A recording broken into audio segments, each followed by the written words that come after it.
Sports talk conversations with a good laugh mixed in. This is the Sports Talk with Thetford and Ashby podcast from Double T 97.3, presented by Cantex Roofing and Construction. I'm Mike Hebert, owner of Cantex Roofing and Construction. Every day is game day, and we'll get it right when it comes to your roofing, construction, windows, and mirrors. Call Cantex Roofing and Construction today. Together, we are one serving you. All right, Mike Smith he's fixing to go coach his linebackers up. I see this game. Everybody's picking Seattle. I mean, it's like 80%. But I think guys like you and guys like Mike Vrabel give y'all a great. I love these hard-nosed, tough guys like that. Don't you? Oh yeah, he is, man. I thought I was the only one that would, when we get into individuals, man, it looks like I'm about to play in practice. I got the chest thing on, and I'm banging heads, and it was like our first OTAs. You don't have pads on, but they got helmets on. I look over, and Braves is suited up, and he's almost crazier than I am. I mean, he's about 3 inches taller than me, and he's probably another 20 pounds heavier than me, and he's in there with the offensive line. Then I'll look over, he's with the tight ends, banging on them. He'll go to the running backs. He'll come over to the edges, man, and you just talk about a guy that loves football, man. That is old school, tough. You can tell that that the players know that he cares about them, and he'll tell you exactly how he feels. He don't hide from anything. But he seems like a really, really good man. He does seem like a really good man. Yeah, really good man. I think when you see this team and we've been doubted all year. I mean, these guys have won, before we got here, 8 games in 2 years.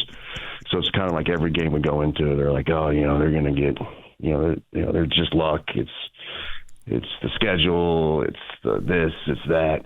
This team is tough, man. I mean, tough.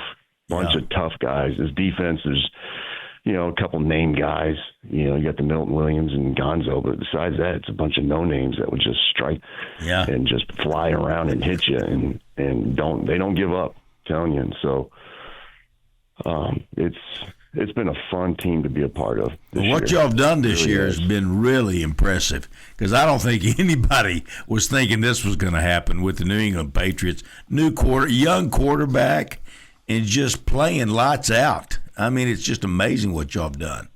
A remarkable quarterback. I mean, Josh McDaniels coming in my office in training camp and said 2 things. He goes, I don't know when, but he's like, I promise you we'll go to Super Bowls together.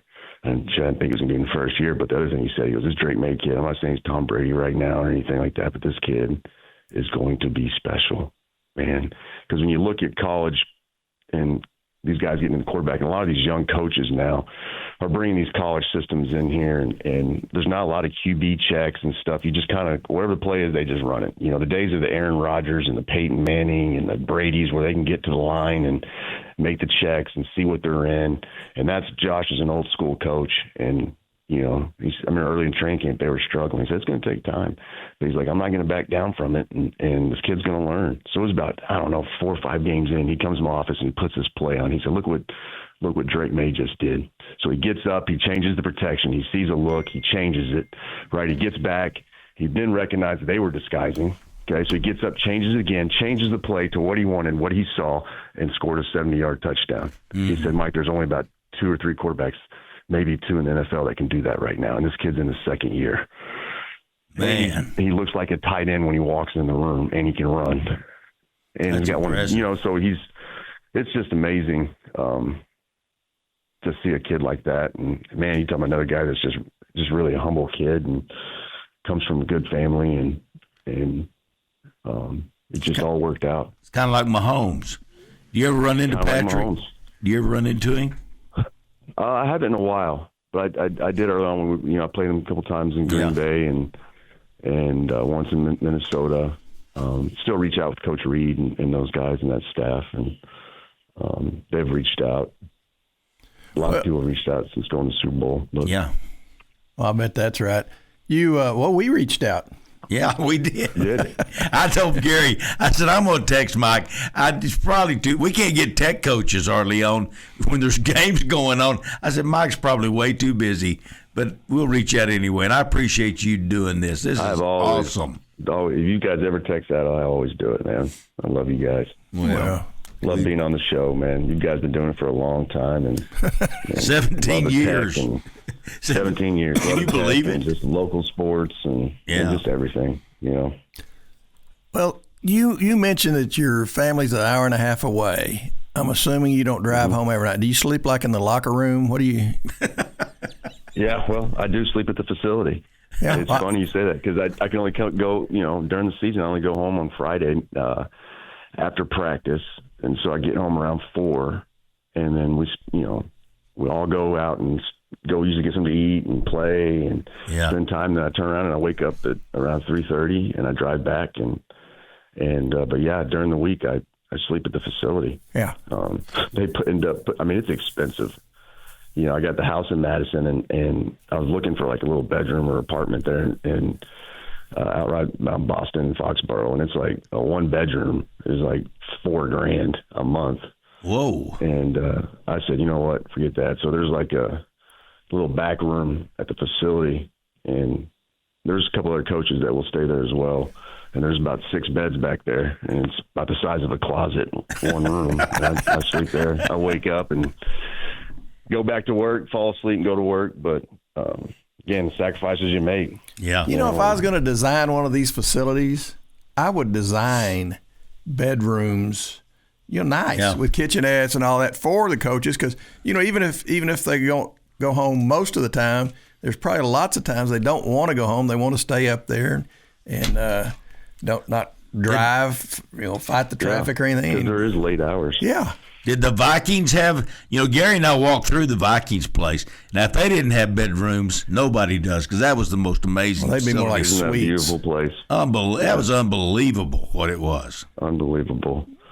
I used to sleep in the office there, in my office, and that one had an air mattress I'd pull out. Because like you said, I lived about 45 minutes away, and it's like 2 o'clock in the morning. I'm like, gosh, I could gain an hour and a half of sleep here. All right, I'm assuming you didn't blow up the air mattress every time. Did you? Where did you park the air mattress? They got them now. They're blow up by themselves, don't they? Yeah, you didn't. All right. It's amazing what you coaches do. And even college today, it's that way. These coaches are never here. They're always gone recruiting and working. It's just 24/7. What's impressive? And we were talking about it early, that he's gotten a lot of credit and deserves a lot of credit, is Coach McGuire. Like I sit there and think about all these players they bring in that leave, that come back, and you're building a team. And and I saw that from Tech this year. They had some great players, but they've got to learn to play together and learn to be a team and fight for each other and love each other. And to get these new faces in like they do, and that's tough, man.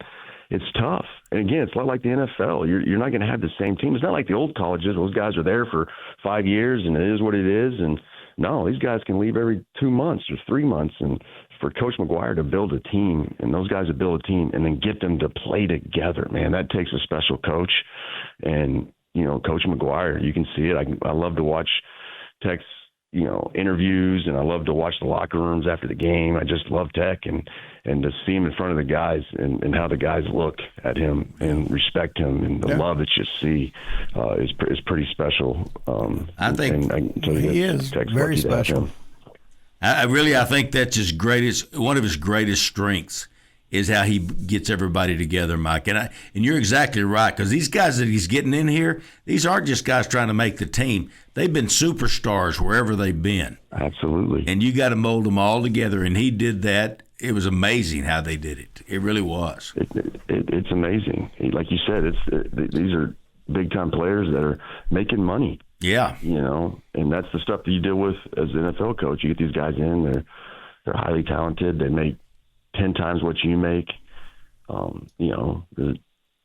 You say it, but the world is different than how it was when I was playing and stuff. These kids are different. They're raised different. All this stuff going on, and so you've got to be able to reach these kids and still be hard on them, and then it's out of love, but at the same time you can't coach them like Lyle said and such, or Mike Leach making his roll in the parking lot. You stuff like that, these guys would lose it. But it's tough, and I almost want to say college is even harder, I think, now than it is in the NFL, because you can still always move on from them. Well, you mentioned back when you played, what would you be worth? Oh, shoot, pair of cowboy boots. About what I got anyway. Yeah. It'd be fun to find out, wouldn't it? Yeah. What would you be? It would be fun, man. Yeah. No, I don't know. I mean, the game's changed so much. You know, I don't know if I could have played these days back then. These backers can run, man. They're like DBs. I was built to go take on the ISO. Yeah, it's a different game in a lot of ways. It really is. All right, biggest game of your career is tomorrow. Tomorrow. I mean, what kind of emotions are you going to have? Are you just going to stay focused, or are you going to, get up there and shake like a little lamb or something? I'm gonna breathe. Same thing with the guys. I'm gonna breathe, lock in, right, and just take the air out of their soul, man. Just soak it in. That's what I've been kind of doing this whole week, man. Just the family came in on Thursday. We've been here for a little over a week, and when I got off that plane, man, I kind of said it earlier, just everything that's going on in my life the last year and a half, I've soaked it in, man. It is such a special opportunity. The years I've been going on my 18th and 19th year in the NFL, playing and coaching, and I've coached with 3 guys that's coached in the Super Bowl. That's how hard it is. A guy like Bob Sutton that's coached 40 years, never coached in the Super Bowl. Man, it is hard to get here, and you spend so much time and hours to get here. And you gonna be on the sideline or in the press box? I'll be on the sideline. Oh, well, I'll try to jump on the screen. I'll try to get your guns up. Get my guns up. All right. If there's any other Red Raiders that's in this game somehow, I know there's not on Tech. I mean, not on Seattle, the Patriots, but I wonder if on Seattle if there's anybody. I don't know. I think we'd know. We used to have Brooks. It was there. Now he's at Miami, and he's like had a heck of a year. Yeah, big time. Okay, your family's going to be there at the game. Y'all win the game. Can they come on the field and absolutely and hug Dad and all that? Okay, absolutely. Well, we'll look it's for not you if, guys. It's when we win that game. There you go. I'm with you. I'm sorry. There's a lot of people that's there's a lot of people that's doubting us. So it's and I love it that way. And you wouldn't want it any other way. Let me ask you something. I'm seeing in college sports, of course, it's in high school, but in the pros, it seems like there's a real movement. You've talked about the experience you've had with the Lord, and there seems to is that big on the Patriots? Is it something that binds you guys together? I do. Yeah. I mean, there's we have a team pastor that has for the coaches every Friday a coaches chapter, a little deal we get in every morning and talk about it. And then before the game, he's around. I've never seen one that's around the facility, in the locker room, and guys are in his office, and it's very open here. And this is, one of the few teams that it was like that. That's great. And it is great. It's great. I'm not haven't been over the years a huge NFL fan just because I don't know the nature of some of the players, but I'm noticing lately that the players seem like a higher caliber human beings than we had 15 years ago or something. I watched some of the awards deal the other night, and I thought they're good people, pretty good folks here. Yeah. So anyway. What do you hear from Welker? Who do you hear from the most? Well, I would think Welker would be one of the ones that you get to talk to pretty often. Just before I got on the phone with y'all, Wes texted me. I don't even know why. He sent me a text of me at his wedding, and it was, I had my sleeves ripped off. I was half naked, and I remember Gronkowski was going around just for whatever reason cutting everybody's sleeves off, like even old men. He was just ripping sleeves off, cutting them off. And at a wedding? It's like 5:30 in the morning right now. I'm like, why is Wes sending me that right there with a smiley face? I don't know. But, the Aycocks, I talk to all the time. And, Ryan.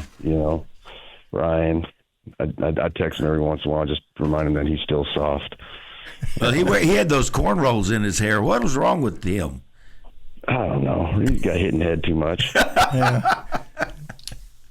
He's overcome a lot of that. He's turned out to be a good, solid citizen. He's a great dad, and he's a great. Took 4 girls to do that for him. I know it. Well, my granddaughter and one of his daughters are like best buddies, so we get to see the Aycocks quite a bit. In fact, I'm playing with his dad, golf with his dad today.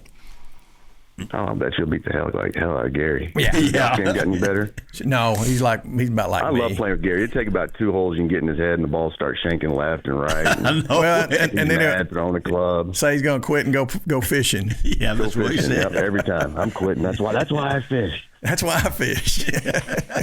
You got him.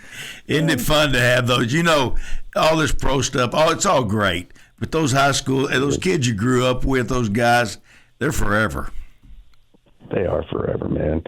Friendships and that's what's, it's important when you go through the things that you go through. You have those people in your life that are there. I think about, Wes in those times, and at that time, he was coaching the receivers at the Dolphins, and I know he's busy, and he'd call once or twice a week, man. I'm crying on the phone and lost in life, and we're praying and reading scriptures, and Aycock came and Ryan came to Connecticut, and we're walking down the beach, man. Same deal. Hold me, man. You're gonna get through this. That's awesome. And that's what good friends are for. You bet. They're truly hard to find, man. And you never know what people are going to go through and going through in life. And everybody does handle things different, and deaths and life. I don't know if y'all can hear that. That's Vrabel right now. I don't know what he's doing. He's yelling. He's probably telling you get off the damn phone. Over there about football or something. We got a meeting. Hey, Mike, we're about to go. Good luck tomorrow. Go Patriots. We're a Patriots fan. We can't even tell you how much we appreciate you doing this. Hey, man, I love you guys, man. Thanks we love you, on, and man. we're going. Thanks for always thinking about me. You betcha, buddy. Good luck. Go Patriots. Man. Thank you. All right, bye-bye. Bye-bye. Sports talk conversations with a good laugh mixed in. This is the Sports Talk with Thetford and Ashby podcast from Double T 97.3, presented by Cantex Roofing and Construction. Hey, welcome back to Sports Talk with Thetford and Ashby. We're joined in the studio now by Mack Owen, who's going to do Super Bowl stuff with us here in a minute, the ads, and he is, Donnie, you have no idea the impact. Mack was 6 when you were playing, 6 years old, but Mack's going to tell a quick story about what you meant to him as a little kid. So, Donnie, my parents took me to the games when you were at Texas Tech, and I became a huge Tech fan, but I was really a huge Donny Anderson fan. And I was so excited, Donnie, when my mom turned 44 because she was Donny Anderson's number. I made the biggest deal about that. So, anyway, you've impacted a lot of people, and you don't even know it. Well, here's another 44 story. I always put 44 on my lottery tickets just because of Donny Anderson. And Donnie, I'm going to ask you this when we're talking about 44. Your phone number has a couple of 40. I'm not going to give your phone number out over the air, but it's got a couple of 44s in it. But it's got another number in it. And I think I remember the story is that other number was for E.J. Holub. Is that right? Sounds like a good story to me because E.J. was he was a legend for so many of us that when he came back from Kansas City, and there's a story that I think I can tell it over radio. I got to play, and I was down on the turf, and somebody grabbed a hold of my business, and I was trying to get up, and I was hollering and carrying on. Hey, ref! Somebody's got. And looked down, and the face mask was right in front of my face, and it was EJ, and he said, "Welcome to the NFL." That was EJ at the best, man. He was a couple of Red Raiders. He loved the Red Raiders. Yeah. And so did you. And, of course, we hadn't even said, Donnie's one of the original Ring of Honor guys at Texas Tech football. Along with EJ. As y'all should be. And it's really for us that were young, we weren't as young as Mack, but I'm telling you, that was the show to go out there and see you play, number 44. And it was a lot of fun. Well, it's getting a little older now, and they're doing a good job, I think, with the Ring of Honor. It doesn't take away from all the players that assisted you in becoming a legend at Texas Tech. That when you had teammates that got left behind, but I think about that every once in a while, and the legend that's a big word. Well, we left one person off when we were talking about the original bunch, and that was Dave Parks. And you played a year or two with Dave, didn't you? Yeah. I thought it was 1 year. He was a senior and I was a sophomore, I think. Okay. I'm pretty sure that we wasn't very good. I remember that when Dave was a senior. But hey, one guy that I know that you loved, and we heard a story about this guy, and that's Tom Wilson, and we heard that he was in charge of taking care of you, making sure. Is there any truth to that? Make sure Donnie. Well, just making sure. Well, or did you take care of Tom? Taking care of him. Yeah. There's a good story or two out there that had a baseball guy from Baylor, and we'd go to the movies on Friday every night. He said, why don't you just leave the movie and end up coming with me, and we'll go over to this place. It wasn't a bar or anything. It was just maybe a few ladies around.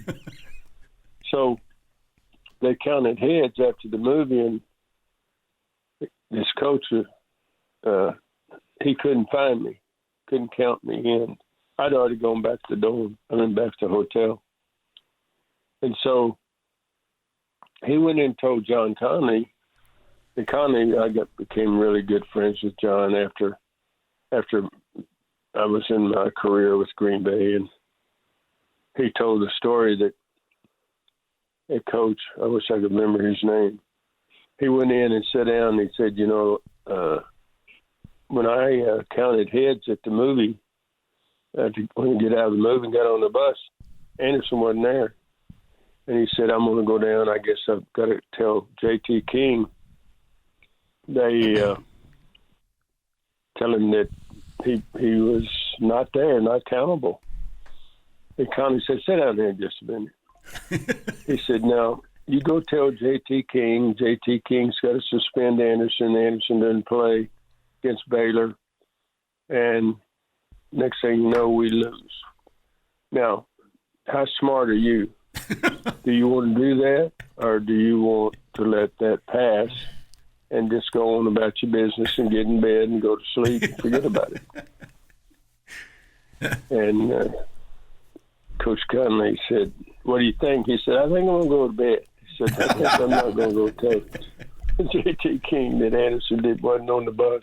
Yeah. All right, we're telling stories, and nobody believes me when I tell this story, but you were there when we're playing University of Texas at Jones Stadium, and they kick off to us, and we catch the kickoff, and we punted it back to UT. Now, that's a true story, isn't it? That is a true story. I was not playing then, and Mahan was the kid that JT set up to punt back. And that's like maybe the worst game plan ever in the world.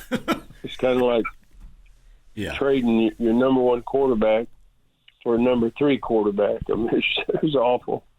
And as it turned out, I think we shut them down to about 34-0 or something like that, Texas. Wow. Well, it's Donnie, do you watch the Super Bowls every year? I mean, you've been following Patrick and what he's done, Patrick Mahomes, and I mean, are you interested in the Super Bowls and those kinds? I know they bring y'all back sometimes to the Super Bowls and introduce you because now y'all were at the start. Yeah. It has to be, I won't say it's the best game ever, but prior to that, the championship games. Yeah. You want to watch those because that's the real game, in my estimation. when you get a chance to get in the Super Bowl. It's not the money anymore. They make enough money to motivate them. It's about the glory of being in the Super Bowl and the fact that, like, the 60th Super Bowl, that you got to play and somebody's going to win, somebody's going to lose.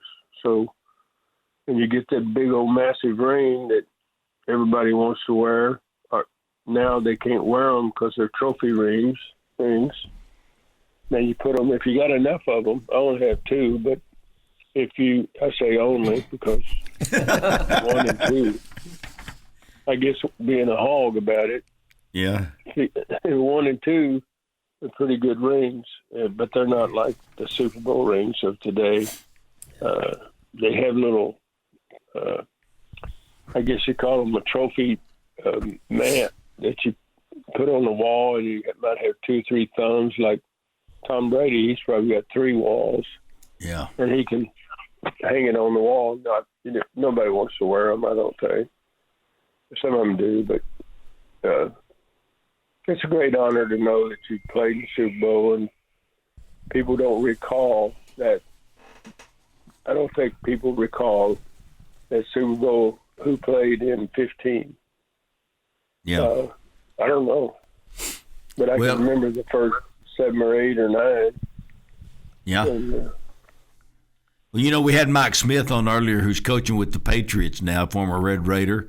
He's outside linebackers coach, and he was saying, he goes, can you believe this? I just came to New England and we're in the Super Bowl. He goes, I see coaches all the time and players who have been in the league, and you're talking about your 2 Super Bowl rings, and he goes, these coaches have been coaching 40 years. They've never been to a Super Bowl. It's really something. I mean, it's a special honor that you have 2 rings. And Mike was just like, It's hard to believe. I think the stories become the most important part of a Super Bowl. The memory of all the players that played and what really happened in the locker room, preparation for the game. I remember that McGee and Horning they were priceless guys. That Horning my rookie year, he never did play. He had a bad neck and he just couldn't play. But he would get down under the center, and the red team would practice against the number 1 defense. And Horning he'd holler out something like, remember this count, men.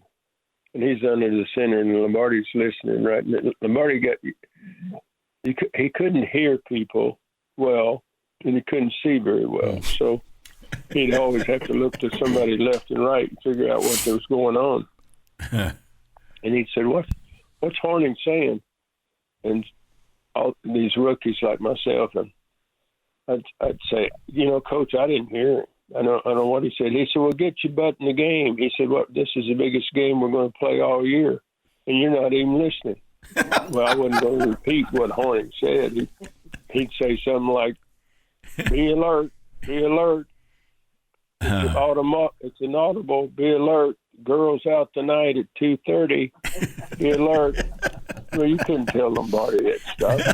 So, but we were all having fun, giggling, laughing, and Lombardi was Fuzzy Thurston was our guy. I know everybody loved Fuzzy, and he'd tell stories about Vince, and great memories, guys. Great memories. They are. We've lost most everybody by now. But you're writing a book. Did you say you're writing a book? I'm writing a book. I hope it turns out a little bit different, only because it refers to the locker room more than bragging on all my buddies that were Hall of Famers, and I'm obviously, Packer Hall of Famers, whatever it may be. Just stories that you hear, and then put that into the activity of that rookie year, and also the Super Bowl 1 and 2. It goes back to when I was a little boy playing baseball, and that was my give y'all a little carrot to chew on here. I was going to take Mickey Mantle's place. I was wearing number 7, and I was so pumped up that I was going to take Mickey Mantle's place in center field. As it turned out, when I got at Texas Tech, they told me I could play baseball, which they didn't like that at all. They didn't want me to play baseball. They wanted me to play football. And they misled my dream a little bit. And when I found out that there were 4 million other kids that wanted to play and beat Mickey Mantle also, so my dream kind of went away. Well, you had a pretty good dream. Yeah, and I got to meet Mickey, and I got to be around him and play golf with him, so that was probably a bigger dream than ever playing and wearing number 7 like Mickey did, but I did get to know him personally, so that's a big part of your dream in your life, yeah, for sure. Well, we remember 44. How did you come up with number 44? You know what? I look back, and I was like in the 4th grade or something in Border, Texas, and there was a Hispanic kid in Buena Vista, Texas, and he actually wore number 44, and he was running all over the field. Nobody could tackle him. Nobody could do anything. Well, I didn't have any speed at that time. I was just looking, watching, and I don't even know if I wanted to play and be Mickey Mantle, but as it turned out, that's 44. He wore number 44, so I thought, man, that's a great number, and I hung on to it for all those years. I mean, everywhere I went, it turned out that I got 44. So worked out good for you. Yeah. Yeah, it's a good number. You know, you put that on your back every game for high school, college, pro. It's you know, you're carrying something that I guess you could say for me it was like 44's got to go do something tonight and be somebody. That's what my dad used to say all the time. You know, be somebody. Don't just show up. Be somebody. Yeah, be somebody. You know, Donnie, not many people even have one nickname. I don't know how many you've had, but they've all been good. And the Golden Palomino, I'm reading this one article here, and of course, the Stinger. What was the Stinnett Stinger or something? What? Stingray. Stinnett Stingray. Yeah. And then you had... Yeah. And here's the one I think Donnie gave himself, Donnie Wonderful. Donnie Wonderful. That is that true? That sounds pretty much like me, yeah. Donnie Wonderful. I didn't say that. Oh, well. The story with Burl Huffman, my old great friend. All right, we got 1 minute, Donnie. Can you tell it in a minute? Yep. Good. So I was going to take E.J. Hobbs' place at linebacker. And so Coach King's up in the press box, and as it turns out, I'd scored 3 touchdowns against West Texas. And Burl said, you want to watch him play one more offensive play, or you want to put him at middle linebacker? And E.J. and Coach King said, let him play one more series. So I scored another touchdown. And that's the last time I ever played and took E.J. Hobbs' place. Well, that would have changed your life right there. That would have. Well, actually, Burl Pettit picked this up, and Burl Huffman said, you know, he looks like the Golden Palomino there down you go. the field. As he looked up there. That's the best one, I think. That is. Donnie. I appreciate you, Donnie. Thank you, man, so much. This is awesome. Hey, you guys have a great one. Enjoy the Super Bowl, and talk to you soon. We'll have you on again. We appreciate it. See you, Donnie. Thanks, Donnie. Thank you. Bye-bye. Bye-bye. Sports talk conversations with a good laugh mixed in. This is the Sports Talk with Thetford and Ashby podcast from Double T 97.3, presented by Cantex Roofing and Construction. Yeah, we need to. If you're, it's getting that time of the year, you need to get stuff ready for your yard and your trees and everything. And I'll just tell you that Tom's Tree Place is. You just walk in the door, and what's interesting, you can go in these big old stores that have gardening stuff and all. You can't find anybody to help you. When you walk in the door at Tom's Tree Place, they say, "Can I help you?" And it's just, and they know what they're talking about. That's what's so great about them. And of course, if you don't, Golf USA, you need some lessons. They're so good at Golf USA, they'll help you get the right equipment. Then they'll teach you how to hit it. And you can be like David, get a brand new fancy set of golf clubs, and then that's that been 6 months? They're in my bedroom, and I got them up so I can look at them. Do you hold them every now and then? Yeah, I touch them. Okay. David's trying to get his health back so he can come join us. I'm good. Everybody asks me how I'm doing all the time. I think I'm doing really good. But when people ask you all the time, you think, oh, crap, what's wrong? Maybe I'm not. Maybe I'm not doing that good. Well, when you're back on the golf course, I'll know you're doing well. Yeah. I know you're back. I'll be back soon. All right. Real quickly, Terry and I both had chips, and you're maybe going to get a chip. I don't know what this snowy weather does, but we both had chips, ran out to Clearview, Brad King, and that bunch. I'll tell you what was neat when I was out there. It doesn't take but like 10 or 15 minutes, the whole process. But he takes me back in his office. He's got these 2 pictures of these 2 horses. He's a big horse racing guy. I know. In fact, he's our horse racing expert on the show. We have Brad on all the time. But it's these 2 horses that he had and the auction that they sold these horses at. And I'm not going to tell you how much they got for these horses, but it's more than Donnie's bonus was. That's unbelievable. Can y'all believe that? Oh, it's that great. Was a great story. Anyway, Clearview. We're fixing to hear about money things that from Mack, I'm just blown away at what thing cost today. Yeah, Clearview. When you said you and Terry had chips, I was wondering if you had queso or hot sauce. Chips and hot sauce were regulars. And real quickly, I'm going to read a text that we just got before we leave Donny Anderson, before we get too far away from Donny Anderson. Got a text from Van Combes. I think it's the first time he's ever texted, so he was motivated by Donnie. He said, "I'll never forget coming out to Lubbock to spend the weekend with family and going to a Tech game. Opening kickoff, Donnie was in the south end zone." See, he's visualizing it, south end zones. The ref looked at Donnie as if, "Are you ready?" And he goes 103 yards for the opening TD against the Aggies. So anyway, I think everybody that's at our age has Donnie wonderful stories. For sure. They do. We just grew up idolizing him, really. Oh, yeah. He was it. Everybody wanted to be Donnie. Yep. Like he wanted to be Mickey Mantle. Yeah, I like that too. That was a good story. Mack Owen's here with us, and Mack has the Owen Group, Texas Sports Marketing. And how long you been in the advertising business? 40 plus. Wow, so started in 1981. Well, 44 is the number for the day. So 44 years. 44 years. Yeah, Mack's been in the business. It's amazing that if you've ever been to Mack's office and you see all the awards that he's won, the Addies they call them, don't they?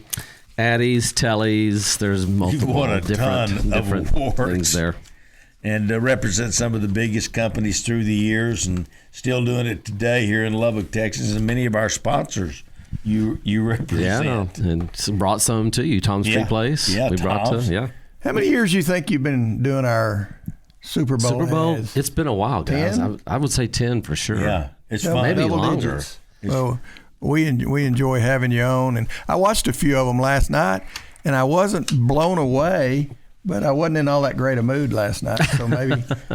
Well, you weren't. I lost $5 on the golf course, so I wasn't in a good mood. There you go. But what's your take on this year's?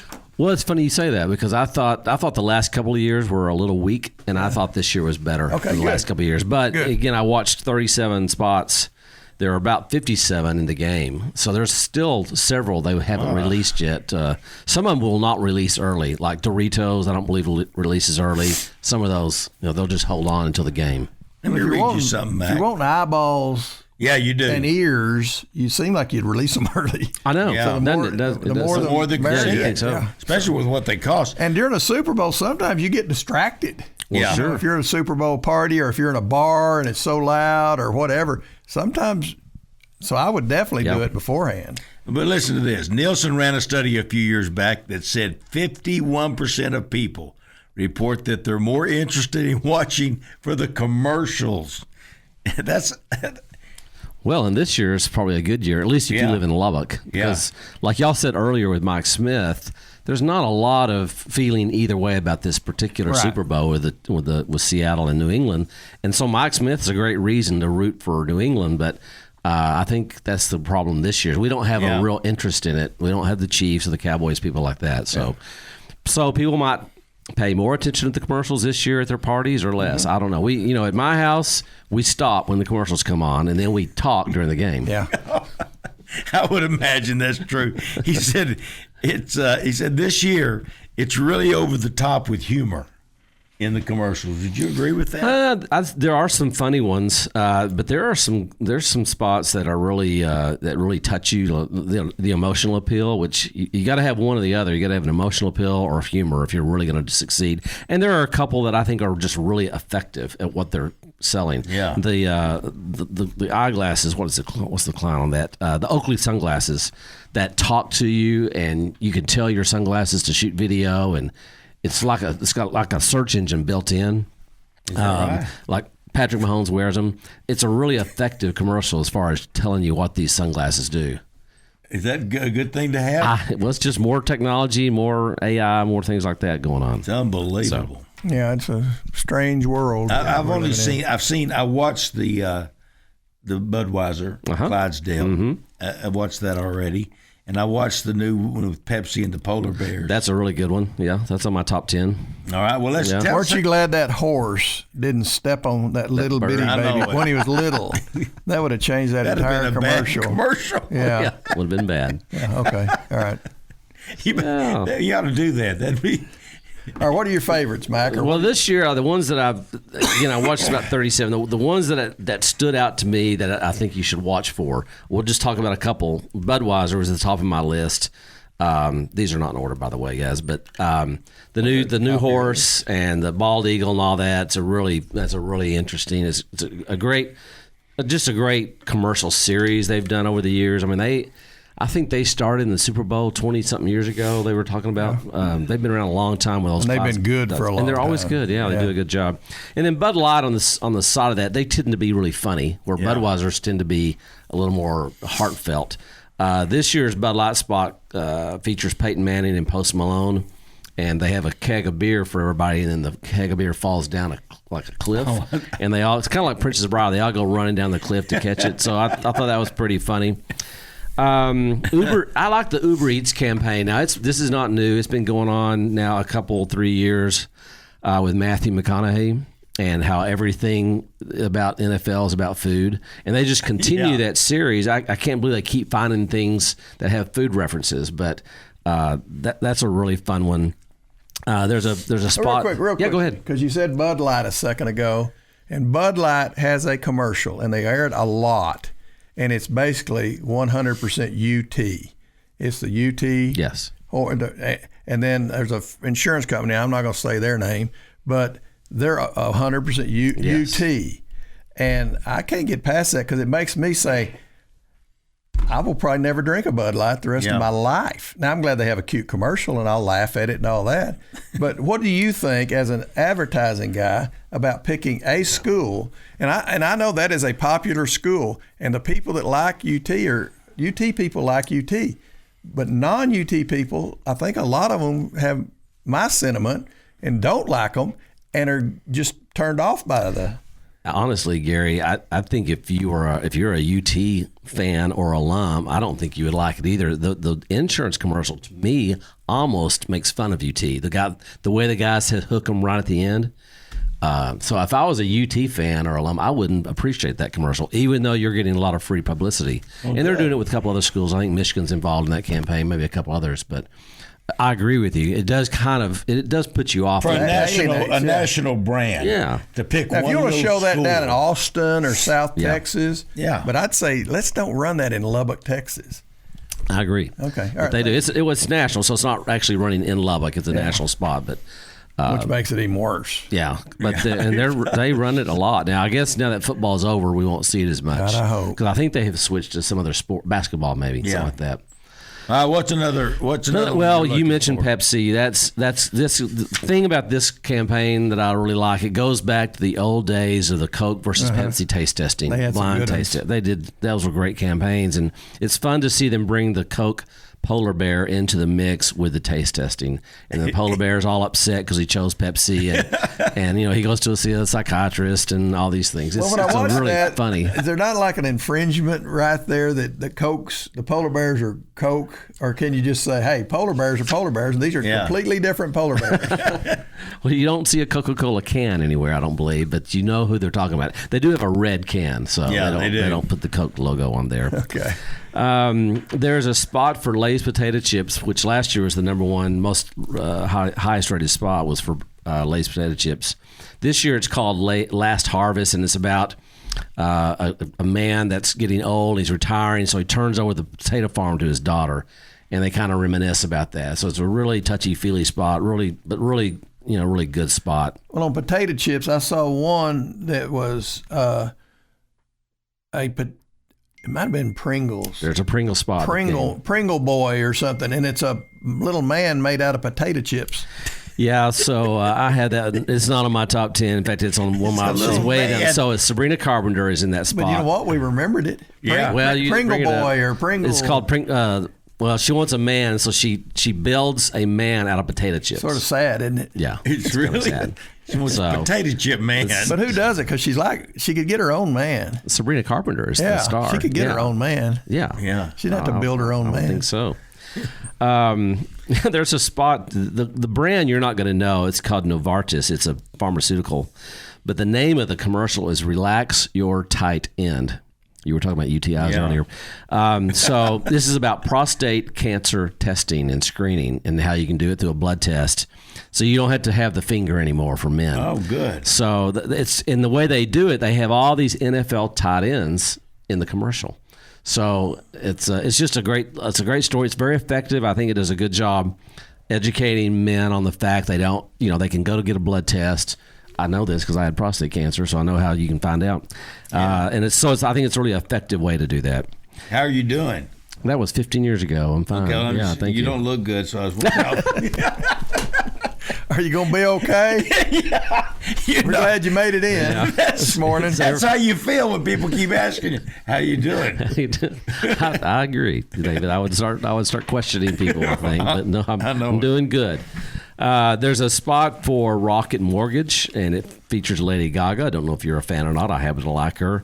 But she sings the song "Won't You Be My Neighbor" from the old days. And it's just a touchy-feely spot about building a new home and things like that. So those are my top 10 to watch for. There are, I watched 37 different commercials. Did you watch the Hellman's commercial? Yeah. I don't have it on my top 10. They call it Meal Diamond, so it features Andy Samberg. All right, now then on that one, do they have to give Neil Diamond's people any money because they're using? Well, they're using the song, so I'm sure they paid for the rights to the song. Okay. They sing "Sweet Caroline" in the spot, but so they probably have to do something. There's so much out there with copyright infringement things. I'm sure they all make sure they take care of themselves. Well, now tell everybody about the cost, because that is, and I was thinking that's a lot, but then you hear the report of what they make because of these spots, and they talk about their business jumping 20%, 25%.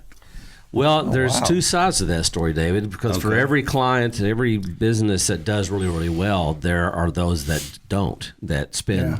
Okay, so this year's cost is $8 million for a 30-second spot, and there are a lot of 60-second spots. So you got a lot of $16 million commercials. You don't get a discount if you do another. You do. There are discounts available now. I haven't ever bought a national commercial, but I know that from what I've read, they do offer packages. So if you're willing to buy 3 or 4, you may get a little discount. So this year's cost nationally is $8 million. God. They're projecting 127 million viewers, which is what they did last year, which was the most to watch Super Bowl ever. It's interesting. So 2 years ago is what I refer to as the Taylor Swift Super Bowl, when the Chiefs were there and Taylor Swift was there. And it was so the viewership went up substantially that year. And I said this last year's show, we reached an all-new audience with young women and women. Yeah. So we went from 150 million viewers to 125 million viewers in 1 year, which is a big jump. But if you go back, so 2 years ago was the most watched, and then last year beat it. But the most watched before 2 years ago was Seattle versus New England in Super Bowl 49. Oh, wow. Is that right? That was the most watched Super Bowl in the last 10 years, up until Patrick Mahomes' year. And I wonder why. What was you remember enough Russell about Wilson it? was playing there then. They had that great running back. Remember they didn't run him at the very end. They didn't hand it off to him, and New England won because of that. So it was a great game, it was one of great the worst finish. coaching decisions in the history of sport. Yeah. It was. Yeah, possibly so. As it turned out. Of course, you never run a play thinking, well... Just run the good plays. Yeah, but they had a good play that they didn't run. I know it. And that's what I'm saying. Should have run the good plays. Oh, what was that guy's name? 4 letters in his last name. Big, tall, the big, running back? thick, yeah. Tough. He was great. He was a great running back. Well, I'm going to figure it out before. We will figure it out. Big B, do you know? Oh, you were just a child when that happened. He might have wasn't born. But Seattle should have won, and they didn't win. Yeah. So. Yeah. And that was one of the most watched ever. Yeah, well, going back about 12 years. Yeah. Up until the Taylor Swift game 2 years ago. Something like Butts or something like that. I'm gonna come up with it. I bet you can find it easily if you search it. Yep. We'll find it and report back to you. Because we're sports people. Sports trivia. We're honored to have Mack here with us. He comes in every year, and you can't believe, Mack, the comments. They love this Super Bowl commercial stuff. I get people just the other day saying, hey, are you going to be on the show this week? So people remember it somehow. They do. They love it. But it's not easy following Mike Smith and Donny Anderson. That was not fair of y'all to do that to me. We'll be back with more sports talk with Thetford and Ashby and Mack Owen. Sports talk conversations with a good laugh mixed in. This is the Sports Talk with Thetford and Ashby podcast from Double T 97.3, presented by Cantex Roofing and Construction. Real quickly, I was going to give you the phone number. And I deal with Edgar. Edgar, I swear to y'all guys, Edgar got me about $5,000 more from my insurance company that they were trying to hide the ball on. You got to have somebody that knows what they're doing, and you do. And you don't know, and they do. So get hold of Roofwise. It's area code 806-500-7089. Roofwise, owned by Sean Gray and Dusty Street. Good Lubbockites. And another good group here in town that's been supporting Texas Tech is Lubbock Truck Sales. Yep. This is James Kinsey, Cody Kinsey. But the thing we know, the big truck for Texas Tech football, they do a new one every year for Texas Tech. Really? I didn't know that. I played a lot of golf with James years ago back over at Hillcrest. They do a new one every year? Yeah. That's impressive. Brand new. Those are good looking. Oh, yeah, they are. And they do one for the going band from Raiderland. Really? Those things are cool. They spend a little money on that wrap that they put on it. They are big-time supporters, and, of course, they're selling new, used, whatever you need. Got a 26-bay service department. And what I didn't know, which I don't know a lot of stuff, but we ain't got time for all that. The three of us, there's not a lot. We don't know much. Brain power here. But they work on these school buses. They got that, you think they work on trucks, but all these schools now have all these buses. Yeah. And you can take it to Lubbock Truck Sales and they can fix them, the motor part of it. But they can help you. I won't be driving a school bus. No, you won't be. Remember those buses we used to ride back in junior high? Yeah, the yellow submarines. Oh, gosh. They were just metal. And you almost got thrown out of the window when you sat. If you were on the window side, you could get thrown out. You were probably like us. You were an Atkins tornado. But when I was at Evans in 8th grade, we would get on the bus, and I guess the big guys would sit in the seat and the little guys would sit in their lap. Yeah. And 85 of us would go across town. And that's got to be against the law today. It was probably against the law then. Yeah. In fact, you lived right across the street from Atkins. Yes. You were right down. Tornado. Yes, I was. What do you remember about those days starting off? Oh, good athletes. That's what I remember about. The Schenkel brothers. Yep. Jimmy, they've won state his junior year. Sophomore and senior year. Is that what you would know? Yeah. You're the baseball guy. He was a year. Glenn Yarbrough. Let's see. Who else we have around there? That neighborhood. We had a bunch in that neighborhood. Yeah, it's a good neighborhood to just go play pickup. Yeah. With those Evans-Atkins games, those were big time back in the day. We thought they were anyway. In our mind, they were. Yeah, they sure were. Yeah. It was... it's so changed. I'm gonna raise Curtis up here right in front of your eyes. All right, that was he was a Atkins Whirlwind Falcon. No, Whirlwind. He went Cyclone Tornado. All right, he was at Atkins. Yes. Then he goes to Monterey, and he's on the sophomore team. Really good sophomores play on the JV. I played on the sophomore team. And Curtis, who wound up being all this and that, we're going to show you rings and stuff later, but he was on the sophomore team. And were you scrawny? I was about 5'6", weighed about 100 pounds. I grew 6 inches between my sophomore and junior year. It's funny. Yeah, I didn't even make JV because they're right in Monterey. Yeah, if you're on we called it the C team. Yeah, the C team. And they'd take us from Atkins on one of the buses for practice, and I didn't cut it. Oh, you didn't even get to get on the bus? I think Dudley was a sophomore. He was our coach. Coach Dudley was our sophomore team coach in football. Yeah. And, of course, James was head coach, and Magel ran most of everything anyway. So, you remember any of the other guys that were on the sophomore team that turned out to be athletes? So I'm letting these parents know out there that if your kid, if he's a runt right now, he may not always be a runt. He may be a player. Well, that's where these junior high coaches need to hang on to kids, because there's a kid ain't good in 7th grade. Might be your All-American. I had size 12 shoes. My mom kept going, "You're going to grow." I'm going, "Mom, am I going to be? Can I be a jockey then? If I don't grow anymore, a jockey. I want to do something athletic." So I was planning on a career as a jockey over in Rio Dosa. And then I grew. That was my dream. You know, that's what happens when you have a growing spurt. You lose your jockey status. I'm trying to remember who.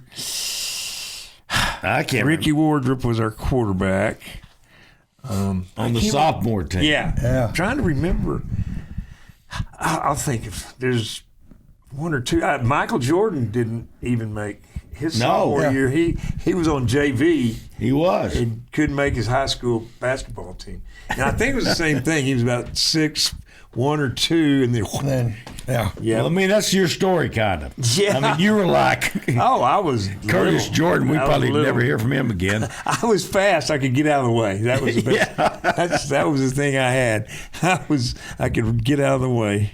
And then you got that golden football. Remember that we did that in Monterey? That's cool. Yeah. Yep. I went to that. That was if you had won a Super Bowl, the league. Oh, you had to win it. That's right. Yeah, you had to have been on a winning team. Okay. And they gave you that ball to take to your high school. It was a big promotion. That's what it was. Yeah, it was a big cool. promotion by the NFL that they wanted all these kids to stay in school. It was really a cool deal. Good idea. And it was all over the nation, and it was that one day. Everybody was at their high school that day. We did it in the library, didn't we? We did it in the library. Yep, we did. Yeah. We sure did. I say we did it. We showed up, and they gave it to Curtis. I just had a back operation about 2 weeks before then. That's right. I forgot. A good example for the kids. Yeah. Let's go play football. Yeah. I shrunk 2 inches after that. The back operation and the hips kind of. Well, how long an NFL career? Played 11 years. That's amazing. And I'll tell you what's amazing. He played a position that you're coming full. And I just don't get it how you guys do that. You have to be an idiot. That's all it is. Well, I say nowadays these guys have to take something before the game that gives them either numbs them or gives them courage, because they just come flying in there. Yeah. But my point I was going to make is you're still sharp, articulate, and all about that. Well, as much as you ever were. Yeah. Okay. So, but all those years, did you not lead with your head? Yeah, you were taught to lead with your head and come up through the chin, and they don't tackle that way. You got to feel fortunate, because a lot of them have not. You know what turned amazes me? This is weird, but I was in our locker room. I did a tour of the big baby over there, and was in the locker rooms. But, you know, they have two. They have a game day and a practice week. Of course. You got to see. I mean, these chairs are nothing compared to what those guys. They've got a barber. I didn't know they had a barber. I walked in there, and this barber chair, the guy's standing up going, "Are you kidding me?" He's a barber. Pampered. So I really wanted to look at shoulder pads and helmets. Helmets haven't changed that much, but shoulder pads are so small now versus if you look at pictures of when we were all in school, I mean, you look giant. You know what I mean? And they're wearing shorts. I no didn't, knee pads. I didn't wear knee pads either. Did you not? Yeah. In your mind, you thought it was a lot of weight with that knee pad or the thigh pad. So I got fined by the Redskins every game because I wouldn't wear them. And, so you didn't wear a thigh or knee pads? No. I can just remember. We were doing that back then. Okay. Pulling them up here. Really cool. It was really cool. Well, I know. We thought. Good. Yeah, we thought. You're nothing if not They cool. really just got shorts on now. But I remember back at Evans or Adkins, we get our white football pants, big old sticking them big old thigh pads. Well, you remember the helmets? The helmets Yeah, had they were huge. like little straps in there. Yeah, they were. Yeah. And speaking of straps, we'd run down on the field, and the goal was to get Donny Anderson's. I'm not as old as Donny. There you go. By the way. I'm not. I wish you'd have heard Donny. He did great. I would have loved to have heard that. And that was the goal, was to get Donnie's strap and Wilson. Yeah. He was our quarterback coach when I was at Tech. Where'd he go from Tech? Do you remember? He coached at A&M. What, are you trying to cover me up? Is that what this is all about? Showing you the inside of the helmet. Oh. Those helmets. I pick up those helmets today, and I'm like, how do you hold your head up? I know. Put it on our head, and our head would go. I know. Whichever way the helmet would go, we would go. Yep. But y'all were describing those old days when we were kids. Yeah. That was a blast. It was so fun. You couldn't have had any better deal than that end zone. The north end zone was was great. Remember they'd come in there and try to get you to quit wrestling? Yeah. They would sit there for a minute. Yeah, and then start throwing wadded up cups at each other again. And we grew up in the day where you'd take off in the morning on your bicycle. And your parents, as long as you're back by dark, you were fine. I don't know that they cared or didn't care, but they didn't know where we went, what we did. But we were back at dark, and then we'd show back up. We went to Monterey Center and Caprock Center a bunch. Oh man, yeah, riding our bikes through there. And boy, we're showing some age here, guys. You know that, don't you? We've got we got 71, 72, and 73. I'll be 73 this summer. Well, no, we're talking about. I will be 73. Yeah. How about our graduating classes? Yeah. Well, I'll be 71. You'll be 72. You'll be 72. We've got it covered. At least we graduated. That was a challenge for me. Exactly right. All right, I told Curtis to bring his Super Bowl ring because this is a Super Bowl show with the Super Bowl tomorrow. We're sort of ignoring the Winter Olympics today, which I'm looking forward to, sort of. Yeah. Sort of. Yeah. Let me see your rings if you don't mind. You have one of these. I've got one of those. This is the Hall of Fame ring. You know, we came in together. Do the folks out there know the that? Texas Tech Hall of Fame. Yeah. Yeah. 1999. And Curtis is also a member of the Lubbock ISD Athletic Hall of Honor. And a lot of our guys like Larry Isaac, he wants a ring for the Hall of Honor. And I think I think he should. They don't. I guess they haven't. I never got one. But we didn't give them. We didn't create rings. But something we could do. I think still today. Well, you mentioned Dan Irons going in the class with us in '99, but you didn't mention Jack Alderson, and I want to be sure we mention Jack Alderson. Hopefully, David. Was a good man. I doubt David's listening to this show. He's probably there's no snow in Steamboat, so he can fly wherever there is snow. Yeah, exactly. That's right. He can find snow. Yeah, no All right, joke. the first ring I'm going to show you is the Tech Hall of Fame, and the second one is a Super Bowl ring. Super Bowl 17. I think this is such a better Super Bowl ring than they give nowadays. The ones they give nowadays can't even wear like cartoon rings. You know, the NFL tradition is whatever Super Bowl it is, that's how many diamonds go into the ring. Oh. So there's 17 in that ring, and now it's what, 58, 60? 60. So by honor, you get 60 diamonds. That's one of those things that gotten so big. That's people go, wow, those are, and that's why they get bigger every year. Well, they could get smaller diamonds. That's what they do. Well, they got but it still they'd have to. It still looks like a plate. They can't keep doing this. I mean, we're gonna have 100. I know it. We won't be there for that. No, we won't worry about so it. we won't worry about it. Okay. But that's why they Super Bowl 17. Yes, and then we repeated in 18 and really got murdered by the Oakland Raiders. Yeah, really what we want to talk about today is your time with Tampa Bay. Okay. No, that was the popsicle. Yeah, dreamsicle or creamsicle, whatever it was. Yeah, dreamsicle. Man, we still hold the record for most losses in a row. 0-27. So proud. Oh man, we beat New Orleans. Hank Stram was the head coach, and we were 0-27 and go in there the last game of the year and beat New Orleans. And they'd fire him before he even gets to the locker room. Stram is gone. And there was about 20,000 people at the airport for us to beat 1-27. It was nuts. Did y'all party after the game? Oh, did y'all? hell yeah. I mean, we actually didn't. Did y'all get rings?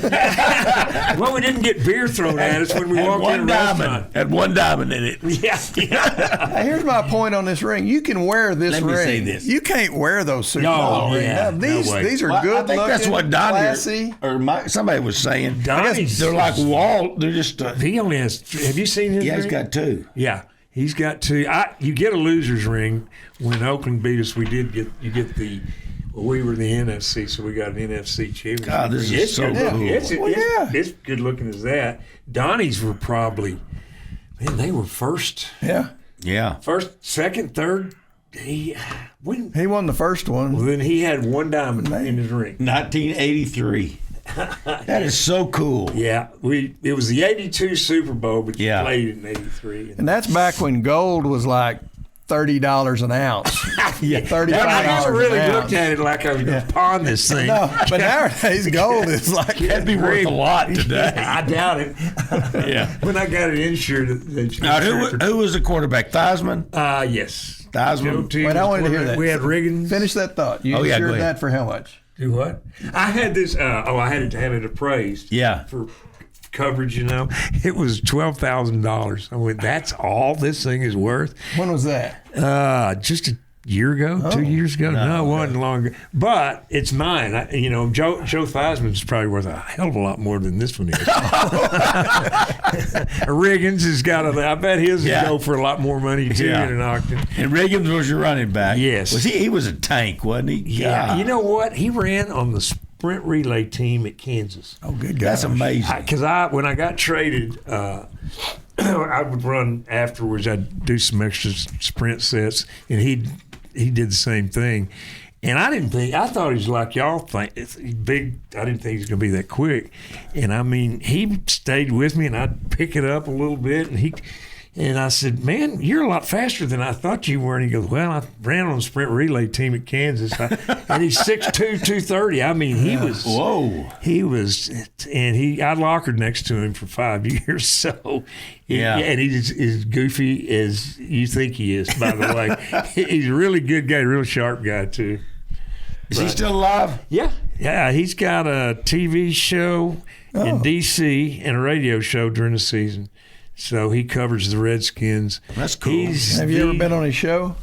I did some phone-ins like I've done with you guys. Yeah. He's doing great. He's sharp as a tack, and I'll have some friends that aren't. You've been listening to the Sports Talk with Thetford and Ashby podcast from Double T 97.3. Catch the show live Saturday mornings from 9 to noon on Double T 97.3 FM or on the Double T 97.3 mobile app.